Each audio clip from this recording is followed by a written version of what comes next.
구독자분들 안녕하세요. 깍시 인사드립니다. 얼마 전에 제가 이 달러 영상을 올렸다가 몇몇 분들이 워낙에 깊은 관심을 가져주셔서 덕분에 오래 살 것 같은 느낌입니다. 달러가 오르든 내리든 사실상 미래를 예측을 할 뿐 저 같은 인간 따위가 미래를 솔직히 적중할 수 있겠습니까? 하지만 그래도 여전히 우리는 가족을 위해서라도 공부를 하고 분석을 하고 투자를 해야겠죠. 그래서 오늘 영상은 다시 한번 달러의 방향이 얼마나 중요한지에 대해서 한번 이야기해 볼 것이고요. 이 달러의 이 방향성에 대한 중요성은 몇 번이고 강조해도 지나치지 않다고 생각을 합니다. 그래서 오늘의 주제로 달러의 방향이 곧 키가 된다는 주제로 영상을 제작해 봤고요. 부제로는 이 달러 그것이 문제로다 이렇게 정해봤습니다. 그래서 오늘은 이 과거 달러가 이 고점에서 낮아지는 시기에 어떤 변화가 있었는지, 그리고 반대로 이 바닥인 국면에서 상승하는 시기에 어떤 변화가 있었는지 이야기해 볼 것이고요. 그러니까 이 달러 약세 시기에 자산시장의 움직임은 어땠었는지, 그리고 달러 강세 시기에 이 자산시장의 움직임은 어땠었는지 그 부분에 대해서 이 중점적으로 이야기를 해볼까 합니다. 최근 이 원달러 기준으로 이 원달러가 이 1160원까지 하락하면서 이 강세 모습을 보이기도 했는데요. 제가 오늘 하는 이야기는 앞으로 6개월, 1년의 기간 전망이라기보다는 향후 이 5년 이상을 내다보고 그 추세를 전망한다는 점 다시 한번 강조를 드리고요. 이 본격적으로 시청하기에 앞서서 구독과 좋아요 한번 부탁드리고 시작하도록 할게요. 사실 꾸준히, 그것도 아주 꾸준히 제 영상을 봐오신 분들이라면 이 달러의 방향이 투자를 하는 데 있어서 왜 중요한지는 아실 겁니다. 최근에 올린 이 달러 사지 마세요 라는 영상에서도 언급했듯이 저 깍시는 달러가 현재 고점에 위치했거나 아니면 향후 본격적으로 하락할 것으로 예상한다고 언급을 했고요. 물론 제 말이 맞을지 안 맞을지는 솔직히 미래, 그러니까 시간이 흘러야만 검증이 될 거라고 생각을 합니다. 그래서 단지 저의 생각이 이 달러를 사지 말라는 것이지 저와 반대되는 의견일지언정 이 무작정 비난 댓글은 좀 지양해 주시길 부탁드리고요. 그래서 오늘은 이 달러가 고점에서 하락으로 바뀔 때, 그리고 저점에서 상승으로 바뀔 때 이 아주 버라이어티한 매우 큰 변화가 일어났다는 사실을 뒤에서 언급을 할 것이고요. 그리고 만약에 내가 이 달러에 관심이 좀 있다, 그리고 투자에 좀 관심이 있다 하시면 앞서 이 두 영상을 보시는 것도 좀 큰 도움이 되리라 생각을 합니다. 우선 최근 원화와 위안화의 이 환율 흐름부터 좀 브리핑을 좀 해보도록 할게요. 최근 원달러와 위안화 이 움직임을 보면 상당히 이 흡사하게 움직임을 볼 수가 있고요. 거의 사실 동조화된 흐름으로 볼 수가 있죠. 그리고 10월 초부터 무역전쟁의 이 완화 국면 속에서 위안화와 원화는 급하게 이렇게 강세를 띠기 시작하고요. 원화는 이 8월만 해도 1220선에 머물다가 지금은 이 1160선까지 하락을 했고요.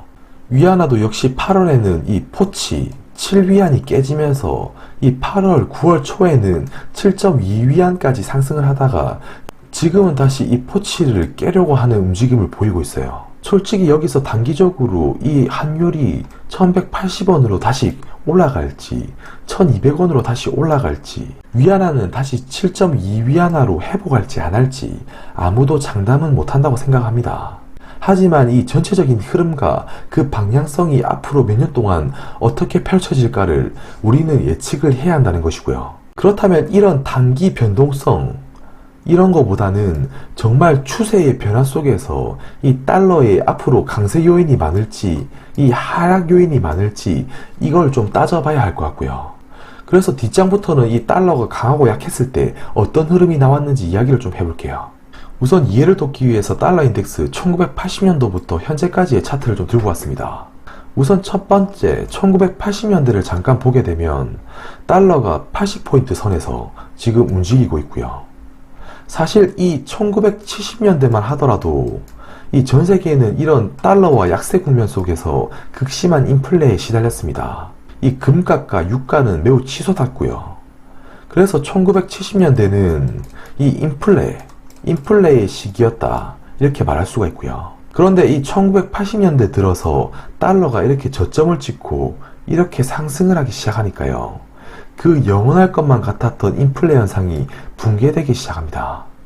뭐 어떻게 보면 이 고인플레에서 벗어나 안정화를 가져다 주기도 하는데요. 한껏 치솟았던 금값은 이 달러가 다시금 이렇게 상승을 하면서 금값은 폭락을 하기도 합니다. 아무튼 1980년대 초 달러는 80포인트 선에서 이 무려 160포인트 선까지 무려 2배 가까이 치솟게 되는데요.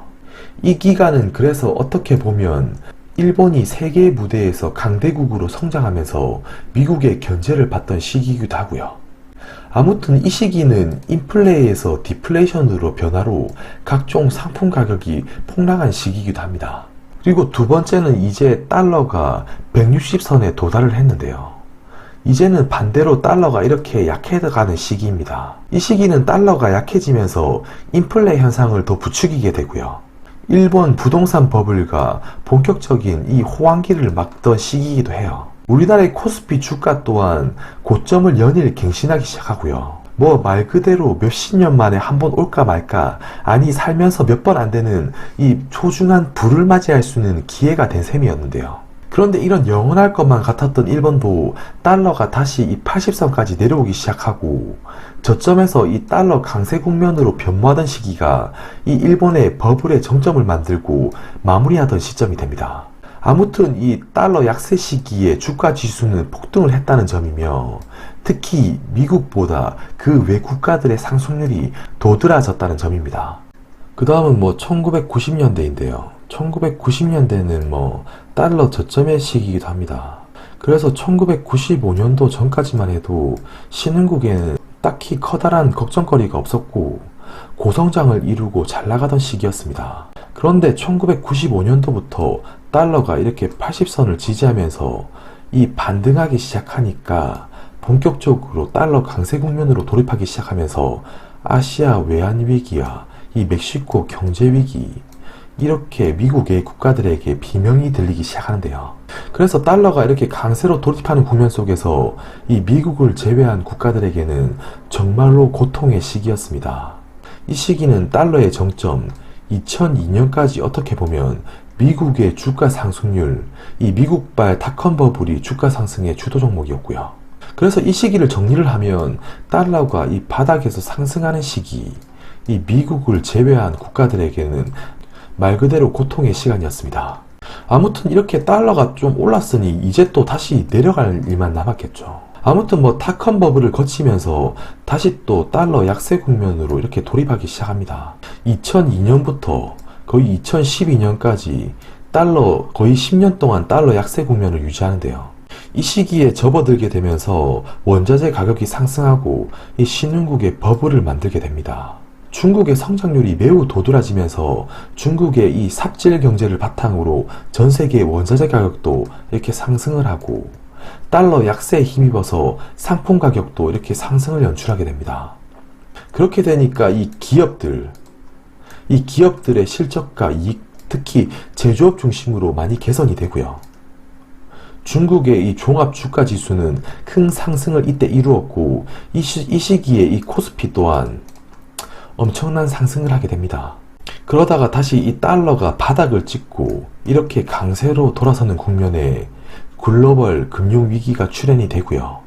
금융위기가 완화되면서 이 1년, 2년이라는 시간 동안 다시 이 원자재 신흥국의 이 2차 버블 랠리를 만들면서 전고점까지 종합지수는 다시 회복을 하기도 합니다.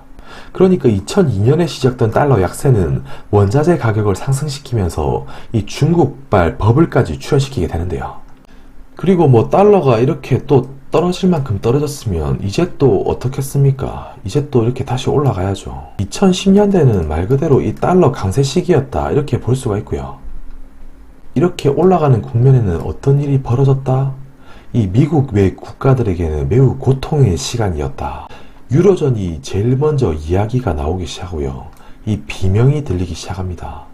유로존 재정 위기다 뭐다 뭐 그리스 부도난다 뭐 아주 시끄러워요. 그러다가 2015년쯤에는 이 본격적으로 이렇게 달러가 상승하면서 유가는 25달러까지 떨어지게 되고요. 이렇게 되면서 뭐 브라질, 이 원자재 주요 국가들의 비명소리가 매우 크게 들립니다. 브라질은 뭐 국가 파산설까지 돌기도 하고요. 아주 세계 경제를 이 달러 강세가 아주 개판으로 만들기 시작한대요. 이런 끊임없는 자본과 위기설이 난무할 쯤에 2016년쯤에는 이 본격적인 다시금 2016년 초에는 일시적으로 이렇게 달러가 다시 하락을 하기 시작해요. 그래서 이런 죽을 것만 같았던 브라질과 러시아 같은 국가들은 다시금 이렇게 회복을 하기 시작하고요. 그래서 사실 저각시는 이때만 해도 달러 약세가 이제 본격화되는구나 라고 안심하던 찰나에 트럼프가 미중 무역 협상을 일으키고, 그리고 연준이 이 대차 대조표를 축소시키면서 달러는 다시금 이렇게 강세를 그리기 시작합니다. 그래서 지금 18년부터 우리나라를 비롯한 신흥국들은 다시금 비명을 지르고 있는 형태를 띠고 있어요. 흐름의 차트를 대략적으로 보게 되면 달러가 약세의 정점에서 이렇게 상승을 할 때, 약세의 정점에서 상승을 할 때 어김없이 고통의 시간이 찾아온다라는 걸 알 수가 있고요. 반대로 이렇게 본격적으로 하락하는 국면에서는 이 전 세계 특히 신흥 국가들에게 버블과 불을 가져다 주는 걸 볼 수가 있어요. 그러니까 이 강세 시기에서는 미국을 제외한 나라들에게 이 고통을 가져다 주고, 반대로 이 약세 시기에서는 미국보다 상대적으로 이 신흥국을 비롯한 미국 외 국가들이 더 잘 나가는 걸 볼 수가 있어요. 그러니까 이런 달러의 이 방향이 결국 이 그냥 한 차익을 노리는 목적이 아니라 전체적인 투자의 방향성을 가리키는 데 있어서 매우 중요하다고 저각시는 생각을 하고요. 그래서 이 달러의 방향만 보더라도 현재의 흐름과 경제 상황이 어떤지 나름 유추해 볼 수 있을 것 같습니다. 마지막은 연준 대차 대조표와 달러 인덱스인데요. 거시적인 관점에서 볼 때 연준이 이 달러를 이렇게 많이 찍어내면 당연히 달러가 이 시장에 많이 풀리게 되고 달러의 가치는 당연히 낮아지겠죠. 08년 금융위기를 이후로 연준은 달러를 이렇게 무한정 찍어내면서 양적 완화를 시행합니다. 그러니까 2009년까지 자산을 아주 급하게 늘리는데요. 당연히 경기의 활력을 불어넣기 위함이죠. 아무튼 이 시기에 연준이 이런 식으로 자산을 이렇게 확대를 시키니까 달러는 이렇게 급락을 하게 되고요. 그러다가 연준의 자산이 이렇게 동결이 되고 이렇게 주춤주춤하니까 달러가 이렇게 다시 반등을 합니다. 근데 미국이 다시금 이 경기 회복 신호가 보이지 않자 돈을 다시금 풀게 되면서 달러는 그래도 여전히 약세를 유지하게 돼요. 그러다가 다시금 연준이 이렇게 대차 대조표 확대를 중단하면서 달러는 급하게 다시 강세로 이렇게 돌아서기 시작하는데요. 그러다가 2018년에는 다시금 이 경기 회복에 대한 자신감이 표출되면서 이번에는 이 대차 대조표를 축소시킵니다. 그러면서 달러는 이렇게 급하게 다시 반등을 하고요. 그리고 최근 9월에는 대차 대조표 축소 중단을 시사하면서 다시 이렇게 확대 국면으로 돌아선 모습입니다. 그럼 앞으로 과연 달러가 강해질 확률이 높을까요? 아니면 약해질 확률이 높을까요? 이 원화가 중요한 게 아니고 위안화가 중요한 게 아니라 이 연준 스스로가 이 달러의 방향을 어느 정도 결정한다고 생각을 하고요. 최근에 제가 달러 영상으로 하도 욕을 많이 먹어서 제 생각은 오늘 따로 말하지 않은 채 이렇게 질문만 남긴 채 마무리하도록 할게요. 끝까지 여전히 제 영상을 사랑해 주시고 구독해 주시는 분들께는 진심으로 감사드리고요. 오늘도 들어주셔서 감사드립니다. 추후에 필히 깍시와 함께 좋은 성과 있으시길 항상 바라겠습니다. 오늘 영상은 여기서 마치도록 할게요. 감사합니다.